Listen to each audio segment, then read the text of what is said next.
হাই everyone এয়া ready হৈ ল'লোঁ আৰু এতিয়া অভয়পুৰী মাৰ্কেটৰ ফালে যাম এফালে মুনুৱে খাইছে বন এফালে চিংকিও ৰেডি আৰু এফালে বৌ নাযায় ঘৰতে এৰি থৈ যাম তো এয়া আমি তিনিও ওলালোঁ আৰু এইখন চাওঁচোন বিয়া ঘৰ মণ্ডপ কিবা নিচিনা লাগিছে কিন্তু এখন পুলিচ ষ্টেচনৰ ইমান ধুনীয়াকৈ সজাই থৈছে আহিলোঁ আমি KFC অলপ ৰেষ্টুৰেণ্ট টাইপ হয় এইখন অপেন হয় তো এইফালে চিংকিয়ে মেনু চালে আৰু অৰ্ডাৰ দিলে এইফালে চিজি পিজ্জা লগতে চিকেন 65 আমাৰ চিংকি স্পেচিয়েলি খাবলৈ আহিছে আজি দেই তো এই চাওক না ইমান টেষ্টি ইমান সফট ন পিজ্জাটো খাই বহুত ভাল পাইছোঁ আৰু চবেই ভাল পাইছে ইফালে মুনুক চাওক তাইকে ফকডালে সেই পিজ্জা খাইছে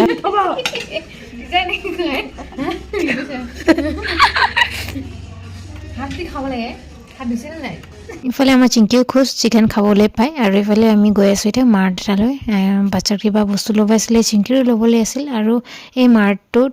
নাম আছিল ফ্ৰেছ মাৰ্ট আৰু খুব ধুনীয়া সকলো বস্তু পায়